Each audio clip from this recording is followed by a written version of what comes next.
Baik, Pak Zulfikri, mohon dapat memaparkan lebih lanjut terkait apa saja filosofi di balik kurikulum Merdeka, latar belakangnya apa, kemudian keunggulan dari kurikulum Merdeka ini apa sih, Ya, serta perbedaan esensial dengan kurikulum sebelumnya. Silakan, Pak Zul. baik. Terima kasih Bu Kiki. Bismillahirrahmanirrahim. Assalamualaikum warahmatullahi wabarakatuh. Salam sehat selalu buat kita semua. Om Swastiastu, Namo Buddhaya, salam kebajikan, Rahayu. Yang sama-sama kita hormati Bapak Dirjen BTK, Bapak Iwan Sahir, kemudian Bapak Direktur Rahmadi, Bapak Direktur Yaswati, dan Bapak Ibu yang luar biasa, sahabat pendidik kita, sahabat guru, dan Bapak Ibu Kepala Dinas, pengawas, dan semua yang hadir di ruangan ini. Sehat selalu. Baik, tadi kita sudah menyimak ya, jawaban itu sudah tuntas sebetulnya informasinya kalau dilihat dari jawaban itu ya. Nah, Bapak Ibu, kita patut mengajukan apresiasi kepada panitia yang bisa mempertemukan kita di ruangan ini, dan ini ada 3.000 orang lebih ya peserta, luar biasa ini. Baik, Bapak Ibu, bicara kurikulum, esensinya adalah alat ya. Alat yang kita gunakan untuk membantu anak mencapai tujuan pendidikan yang sesungguhnya. Nah, kalau sebagai alat, Bapak Ibu, alatlah yang mengikuti kebutuhan anak sebetulnya satuan pendidikan. Nah, sebelum itu saya akan mengajak kita untuk melihat ke belakang apa yang disampaikan oleh tokoh pendidikan kita, Ki Hajar Dewantara. Nah, karena kurikulum Merdeka ini basisnya adalah filosofi yang diungkapkan oleh Bapak Ki Pendidikan kita, Ki Hajar Dewantara, jauh sebelum Indonesia merdeka. Nah, satu hal yang menarik Bapak Ibu di sini, hidup tumbuhnya anak-anak itu terletak di luar kecakapan dan kehendak kita kaum pendidik. Nah, Bapak Ibu, selama ini mungkin kita lebih mendominasi proses belajar mereka. Dan ternyata anak-anak itu sebagai makhluk, sebagai manusia, sebagai benda hidup, teranglah hidup dan tumbuh menurut kodratnya sendiri. Berarti kehendak kodratnya itu tumbuh dan kembangnya. Nah, kekuatan kodrati yang ada pada anak-anak itu tiada lain ialah segala kekuatan dalam hidup batin dan hidup lahir anak-anak itu yang ada karena kodrat, lagi-lagi kodrat. Nah, terkait dengan itu, kemerdekaan dalam pendidikan hendaknya dikenakan terhadap caranya anak-anak berpikir. Jangan selalu dipelopori atau disuruh mengikuti buah pikiran orang lain. Nah, biarkanlah mereka mencari sendiri segala pengetahuan dengan cara dan pemikirannya sendiri. Nah, di sini Bapak Ibu, kalau kita sedikit ke belakang lagi, pengertian kurikulum itu sendiri adalah jalan sebetulnya. Jalan yang kita siapkan kepada setiap anak atau alat yang kita siapkan agar setiap anak itu bisa menemukan kodratnya, fitrahnya, potensi-potensi uniknya di dalam dirinya. Karena dialah yang bertanggung jawab secara penuh bagaimana mengembangkan potensi-potensi unik yang titipan ilahi yang dia terima sebelum lahir. Kita tahu Bapak Ibu, Tuhan itu tidak mengenal produk gagal. Jadi setiap anak itu memiliki keistimewaan yang luar biasa. Dan masing-masingnya unik dan berbeda. Dan seperti planet, masing-masingnya punya orbit masing-masing. Tidak ada satupun orbit di planet ini, di alam raya ini, ditempati oleh dua planet yang berbeda. Karena Tuhan tidak ingin kita bertabrakan satu sama lain. Begitu juga dalam kehidupan manusia. Masing-masingnya punya ruang, punya tempat masing-masing, dan ketika masing-masingnya menyadari tempatnya itu dan perbedaan masing-masing, disitulah terjadi saling kolaborasi satu sama lain. Nah, kurikulum Merdeka menyediakan layanan kepada setiap peserta didik agar masing-masing mereka sejak dini mengenali potensi-potensi uniknya yang merupakan bagian dari perjanjian dia dengan Sang Ilahi pada saat roh diterima di dalam rahim. Nah, jika kita keliru di dalam memberikan layanan, akibatnya mereka tidak menemukan fitrah uniknya itu, maka kita akan pertanggungjawaban semua ini di hadapan Ilahi. Untuk itu Bapak Ibu, sekali lagi, mari kita mengenali anak itu sedini mungkin, seutuhnya anak itu, seperti apa pikirannya, apa kemampuannya, kemudian apa kebutuhannya. Jadi sebelum kita melakukan pembelajaran, menyusun perencanaan pembelajaran, kita terlebih dahulu mengenali mereka. Nah, bisa jadi Bapak Ibu di minggu-minggu pertama kita mulai pembelajaran itu fokus kepada pengenalan terhadap anak-anak. Bapak Ibu bisa melakukan berbagai cara untuk melakukan asesmen awal. Asesmen itu tidak harus tes, tetapi yang paling penting bulan-bulan pertama itu Bapak Ibu akhirnya punya peta tentang kemampuan-kemampuan awal anak itu sebelum kita memulai pembelajaran. Nah, biasanya kalau Bapak Ibu mungkin lanjut lagi ke slide berikut ini. Nah, Bapak Ibu biasanya ini sebagai sebuah ilustrasi saja Bapak Ibu, ini luar biasa ya, kita ingin memotret mengapa kita harus melakukan kurikulum merdeka. Ini sedikit menggambarkan latar belakangnya Bapak Ibu. Dulu, kalau kita menyusun perencanaan pembelajaran, kita hanya menganalisis materi kurikulum.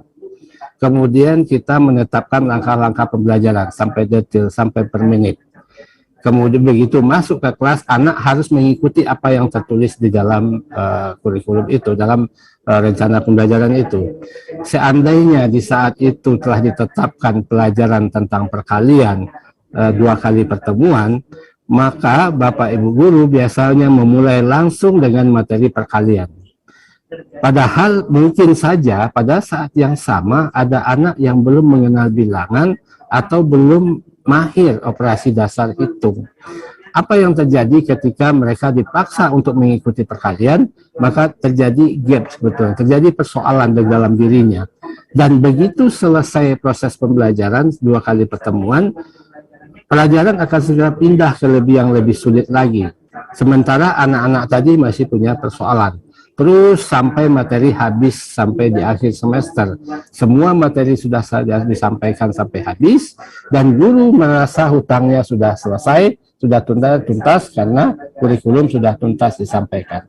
Namun apa yang terjadi di anak? Penyakit yang di minggu pertama tadi makin lama makin berat, makin lama makin berat, dan di akhir semester pada saat dia harus ujian sampai ujian kenaikan kelas, dia dalam posisi tidak memahami apa-apa sebetulnya, atau mungkin memahami sedikit tapi yang lainnya itu akan menjadi beban buat dia. Nah, terus akhirnya di akhir semester dia harus naik, kemudian dengan mengacu kepada KKM, mungkin angkanya yang dinaikkan, kemudian KKM-nya diturunkan sehingga anak itu naik. Lalu setelah naik, beban anak itu makin berat, terus naik, akhirnya pada saat dia tamat SMP, di SMA belajar tentang persamaan kuadrat dengan 1-2 variabel, mereka tidak bisa melakukan dengan baik, tidak bisa mengikuti, mungkin bahkan pingsan mereka. Nah, berarti di situ ada gap antara usia 16 tahun, tetapi kemampuan logika matematikanya masih tertinggal jauh di bawah di apa namanya, mungkin setara dengan anak kelas 4 SD atau mungkin kelas 2 SD. Nah, ini gap ini yang menjadi salah satu ciri atau bukti bahwa ketertinggalan pembelajaran itu bukan hanya disebabkan oleh pandemi, tetapi itu merupakan apa ya, mungkin kealpaan kita selama ini yang terlalu fokus kepada materi di kurikulum, tapi kurang memperhatikan dan abai terhadap perkembangan anak dari waktu ke waktu, sehingga si anak sekolah setiap hari, datang ke sekolah tiap hari, menerima pembelajaran, melaksanakan tugas dengan baik, kemudian dia menerima rapor dan semua diikuti, dan dia bersekolah tapi dia tidak belajar.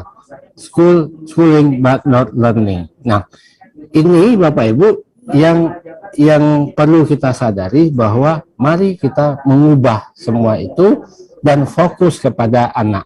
kita lihat dari gambar ilustrasi ini Bapak Ibu. Selama ini proses pembelajaran, kalau ada 15 mata pelajaran, itu seperti kita pasangi selang 15 di kepala anaknya, masing-masing matematika sendiri-sendiri semuanya, lalu semuanya dituangi 15, dan anak harus menghafal ke-15-nya dalam tingkat yang sama.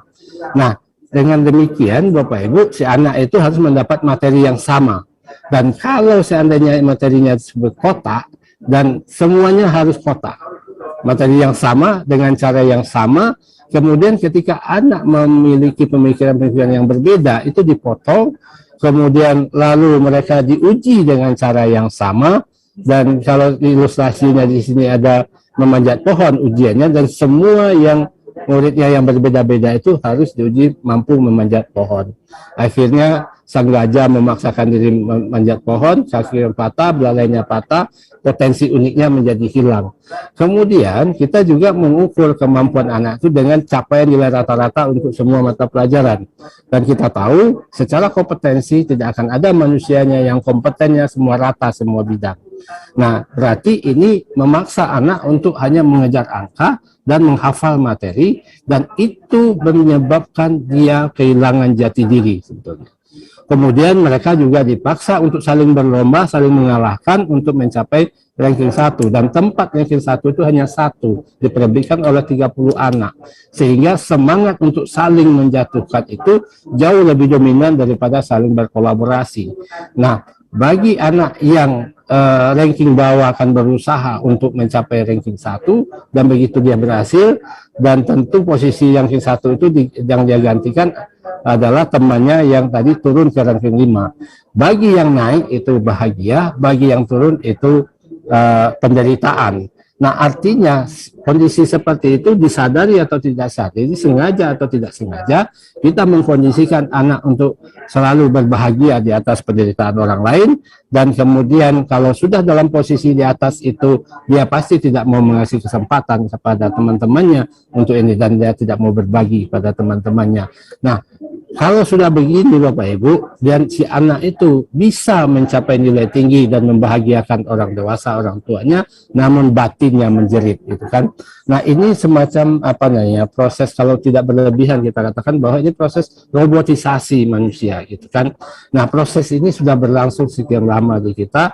Nah, saatnya mari kita rubah pola-pola seperti ini, sehingga kita betul-betul menyadari bahwa anak-anak itu memiliki potensi yang berbeda-beda, dan mereka perlu diberikan layanan yang berbeda-beda sesuai dengan kemajuan-kemajuan belajarnya. Kemudian lanjut, satu slide berikut Bapak Ibu, lanjut. Nah, pertanyaannya Bapak Ibu, di manakah sebetulnya ruang kerja guru yang sesungguhnya? Lanjut lagi. Ternyata di alam pikiran, rasa, dan hati nurani manusia. Nah, di sini kalau kita simak Bapak Ibu yang disampaikan oleh beberapa tokoh, termasuk apa namanya seperti Palmer ini, mendidik adalah membimbing siswa untuk melewati perjalanan dari dalam hati ke beragam cara yang benar untuk melihat dunia dan menjadikan diri sebagai seseorang di dunia. Nah, kalau kita kutip lagi dari Carol Dweck, tujuan pembelajaran sebenarnya adalah menguasai hal-hal yang baru. Yang menjadi pusat perhatian adalah mencari strategi-strategi untuk belajar. Saat ada ketidaklancaran, itu bukan berhubungan dengan kecerdasan murid. Ini hanya berarti strategi yang tepat belum ditemukan. Untuk itu teruslah mencari. Nah, sejalan dengan ini semua, Bapak Ibu, Ki Hajar Dewantara mengingatkan kita bahwa berikanlah waktu dan ruang yang cukup kepada anak untuk mengolah pikirnya, mengolah hatinya, mengolah rasanya, mengolah kasanya, mengolah raganya. Nah, kalau begini Bapak Ibu, proses pembelajaran yang ideal, yang ini adalah proses yang betul-betul memberikan ruang yang seluas-luasnya kepada peserta didik agar mereka bisa menemukan cara yang tepat bagi dia untuk mengembangkan potensi-potensi masing-masing yang berbeda, sehingga masing-masing anak menyadari sejak dini perbedaan potensi di antara mereka itu adalah perbedaan posisi yang sangat berguna ketika dia saling berkolaborasi. Misalnya satu anak yang jago matematika, yang satu jago bahasa, yang satu jago menggambar, mereka bergabung memiliki satu aktivitas, katakanlah misalnya tentang bagaimana mengolah sampah rumah tangga yang baik, yang jago matematika yang memberikan perhitungan-perhitungan yang matang pada itu, dan yang jago bahasa mencoba menerjemahkan itu dengan bahasa yang mudah dipahami dan persuasif, dan jago yang menggambar, dia akan menggambar itu dengan baik, sehingga jadilah sebuah karya mereka bersama, saling menguatkan satu sama lain, sehingga di sini semangat berkolaborasi itu jauh lebih dominan daripada semangat saling menjatuhkan sebetulnya. Ini salah satu ciri proses pembelajaran yang yang merdeka itu. Jadi sehingga anak menyadari betul bahwa perbedaan di antara mereka itu adalah kekuatan, dan berkolaborasi itu adalah suatu keharusan dalam membangun harmoni dalam kehidupan. Kemudian lanjut. Nah, terkait dengan itu, Bapak Ibu, kurikulum merdeka ini memiliki beberapa keunggulan. Nah, pertama, lebih sederhana, mendalam, dan bermakna. Nah, kenapa lebih sederhana, Bapak Ibu? Karena selama ini keluhan guru adalah terlalu banyaknya materi, kemudian dia harus bekerja dengan waktu dan terburu-buru untuk menuntaskan materi, dan semuanya sudah dibagi per minggu, Bapak Ibu. Dan kalau dia tidak mengejar materi itu, maka dia merasa berhutang dan tugasnya belum selesai. Nah, agar guru tidak terburu-buru lagi mengejar materi yang banyak itu, maka kurikulum ini disederhanakan, diambil konsep-konsep materi-materi yang esensial, kemudian proses pembelajaran yang mendalam dan bermakna. Nah, seperti apa proses pembelajaran yang bermakna itu? Berikut saya akan coba contoh, salah satu contoh. Misalnya Bapak Ibu, ini pelajaran di kelas 1, pada akhir fase 1 anak itu belajar tentang bilangan, kemudian pada akhirnya mereka bisa mengurutkan, dan dia bisa menghubungkan kegiatan ini dengan kemampuan ini dengan berbagai kegiatan aktivitas dalam kehidupan sehari-hari. Nah, agar anak mampu mengurutkan bilangan, pertama dia harus mampu membedakan dulu, kemudian membedakan beda 1 dengan 2, kemudian membandingkan bagaimana 1 dan 2, kemudian melihat posisi, lalu kemudian mengurutkan, sehingga dia menyadari kalau urutan bilangan itu dari kecil dan besar harus 1, 2, 3, 4, 5, dan seterusnya. Tidak boleh ngacak. Nah, ini ada sebuah pesan moral sebetulnya, bahwa segala sesuatunya di dalam kehidupan itu ada prosedurnya, ada urutannya, ada sistemnya, ada tatanannya yang harus diikuti. Nah, kalau kita lakukan itu dengan baik, maka hidup kita akan menjadi lebih mudah. Nah, misalnya sebagai contoh, urutan itu tidak hanya berkaitan dengan jumlah, tapi juga berkaitan dengan ukuran. Misalnya si anak itu diminta menyusun buku-bukunya di rumah berdasarkan ukuran yang terkecil yang paling kiri, kemudian terus besar, kelihatan rapi. Begitu kelihatan rapi, nah mau mengambil buku akan susah dia. Kenapa susah? Karena ukuran buku itu kan tidak sama, kemudian judul yang sama, mungkin kelompok yang sama, letaknya bisa mencar-mencar, karena itu mengutamakan ukurannya saja. Akhirnya dia mikir, kalau gitu saya akan urutan berdasarkan urutan nama mata pelajaran. Akhirnya dia urutkan dengan 1 itu kelompok agama, 2 kelompok Pancasila, kemudian bahasa, kemudian ini. Nah, ternyata di situ dia menemukan satu makna, bahwa kalau kita melakukan sesuatu, mengatur sesuatu sesuai dengan urutan, dan kita lakukan itu dengan baik, maka hidup kita akan menjadi lebih mudah dan lebih membahagiakan.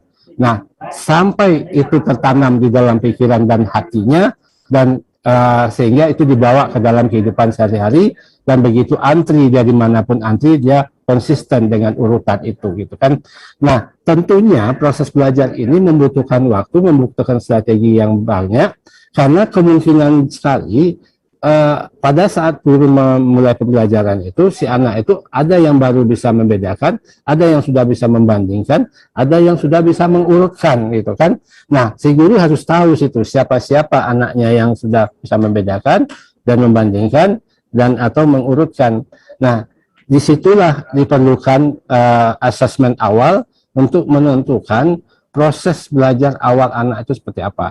Kalau memang di kelas itu ada anak yang baru bisa membedakan, kemudian ada anak yang sudah bisa membandingkan, ada anak sudah yang bisa mengurutkan, guru bisa men-setting proses pembelajaran, kemudian mungkin tugas-tugasnya juga bisa berbeda, dan di situ akhirnya si anak, misalnya anak yang belum bisa membedakan ini bergabung dengan anak yang sudah bisa mengurutkan, bikin permainan, di situ terjadi transfer ilmu sesama teman-temannya, saling ini, sehingga anak itu tidak ada yang merasa rendah diri, tidak ada yang merasa superior. Kita itu sama satu tim, dan tanpa disadari mereka saling berbagi ilmu sebetulnya. Nah, tentu proses seperti ini Bapak Ibu tidak akan bisa dilakukan kalau target kita itu hanya penyampaian materi kurikulum sampai selesai. Nah, disinilah utamanya pentingnya mengenali anak sepenuhnya sejak dini. Kemudian berikut keunggulan yang kedua. Nah, dari gambaran tadi, dari proses belajar tadi yang berdasarkan kemampuan awal anak itu terjadilah proses belajar berdiferensiasi sesuai dengan kemampuan awal anak itu. Berikut lanjut. Nah, di sini Bapak Ibu, keunggulan yang kedua bahwa guru mengajar sesuai dengan capaian dan perkembangan peserta didik. Jadi guru tidak terburu-buru mengejar ketuntasan materi, tapi dia memberikan pelayanan sesuai capaian peserta didik saat itu. Jadi hari ini anak belum bisa mengurutkan bilangan, besok menjadi bisa, sementara yang sudah bisa mengurutkan bisa berbagi dengan temannya, atau bisa dia mendapat tugas mandiri yang lebih yang lebih mendalam, kemudian anak yang lain juga sesuai dengan kemampuannya masing-masing, sehingga semua anak itu merasa memiliki jalannya masing-masing, dan mereka merasa menikmati dunianya, dunia pendidikan, dan dia merasa didampingi oleh orang yang paham kebutuhannya dia. Nah, sehingga dengan demikian dia menikmati proses belajar itu. Dan kalau dia menikmati, segala kesulitan-kesulitan yang dia temui, dia itu menjadi tantangan yang dia senangi sebetulnya. Anak-anak itu senang tantangan sebetulnya Bapak Ibu. Dan kemudian lanjut, keunggulan yang ketiga adalah Bapak Ibu, tadi sudah disinggung sebetulnya. Lanjut, keunggulan yang ketiga adalah lebih relevan dan interaktif. Nah, dengan contoh-contoh tadi, dengan ilustrasi tadi, dan belajar bermakna, otomatis belajar itu menjadi relevan dengan kebutuhan anak, relevan dengan kondisi daerah masing-masing, relevan dengan keberagaman potensi anak, dan si anak punya kesempatan untuk memperdalami dan mengeksplorasi isu-isu aktual, misalnya tentang lingkungan, tentang kesehatan, dan tentang berbagai hal gitu kan. Nah, ini menantang mereka untuk menggunakan daya nalarnya, olah hatinya, olah pikirnya, olah rasanya, olah kasarnya sejak awal proses pembelajaran itu, sehingga dia betul-betul menyadari bahwa sebagai seorang manusia dia hadir sebagai khalifah di muka bumi, sebagai penyelesai masalah, bukan pembuat masalah. Dan dengan demikian Bapak Ibu, pada saat mereka itu bersama-sama berkolaborasi, mereka menyadari bahwa perbedaan satu sama lain adalah kekuatan untuk saling berkolaborasi. Bagaimana kalau terjadi konflik di antara mereka, bagaimana dia menyelesaikan konflik itu dengan baik, karena dan pengalaman-pengalaman seperti itu akan mematangkan proses berpikirnya dia, dan itulah profil pelajar Pancasila sebetulnya. Nah, jika seandainya proses yang tadi itu berjalan dengan baik, Bapak Ibu, nah apa yang kita harapkan dari anak-anak kita itu akan tercapai by design, sebetulnya, bukan by accident gitu kan. Jadi untuk itu Bapak Ibu, disinilah pentingnya bagi kita memahami apa esensi dari kurikulum Merdeka itu. Nah, antara lain tadi akan saya tekankan bahwa kurikulum Merdeka itu adalah memberikan ruang yang seluas-luasnya kepada anak untuk mengeksplor potensi unik mereka, dan kita hadir sebagai yang menemani mereka, memfasilitasi mereka, dan mendorong mereka, memotivasi mereka, sehingga setiap anak di kelas itu menjadi sang juara di bidangnya masing-masing. Dan muncullah ini. Nah, kemudian Bapak Ibu, karena ini berkaitan dengan mindset, pola pikir, dan budaya belajar yang selama ini yang kita alami, dan ini menuntut perubahan mindset, perubahan pola pikir kita. Dan ini tentunya tidak mudah. Dan untuk itu Bapak Ibu, yang pertama kali yang harus kita sadari bahwa selama ini kita punya persoalan dalam dunia pendidikan, kurikulum tuntas 100%, tapi kemampuan anak tidak bisa mengikuti sesuai dengan sejalan dengan kurikulum itu. Kenapa? Karena kita lebih berfokus kepada tuntasnya penyampaian materi dan sebagainya. Nah, pola-pola itu kan sudah sekian lama hidup di kita. Nah, untuk itu, untuk melakukan perubahan ini kita tidak mau mengulangi kesalahan yang lama, mewajibkan semua sekolah, paham tidak paham harus melaksanakan, mengerti tidak mengerti harus melaksanakan, dan sehingga muncul anggapan bahwa sekolah ini adalah pelaksana dari aturan pemerintah. Kita tidak ingin seperti itu. Kita ingin satuan pendidikan paham betul, semua warga di satuan pendidikan paham betul apa yang akan dilakukan. Untuk itu, ya di masa-masa 2 tahun ke depan ini adalah masa-masa untuk memahami dan untuk merefleksi, sehingga Bapak Ibu kita menghimbau masing-masing satuan pendidikan sebelum melaksanakan pahami dulu. Makanya tidak wajib, pahami dulu. Jadi artinya setelah Bapak Ibu merasa memahami baru memutuskan untuk menerapkan, atau Bapak Ibu memutuskan sebelum melaksanakan nanti tolong dipahami dulu sesempurnanya seperti apa kurikulum merdeka itu. Oke, baik, terima kasih, mohon maaf, dan intinya mudah-mudahan Bapak Ibu tidak pusing, karena sejatinya kurikulum itu sebetulnya mempermudah guru dan mempermudah anak-anak untuk mencapai kemampuan mereka sesuai dengan kebutuhan mereka masing-masing. Itulah esensinya, itulah filosofinya sebetulnya. Terima kasih, lebih kurang mohon maaf. Wabillahi taufiq wal hidayah. Wassalamualaikum warahmatullahi wabarakatuh. Waalaikumsalam warahmatullahi wabarakatuh.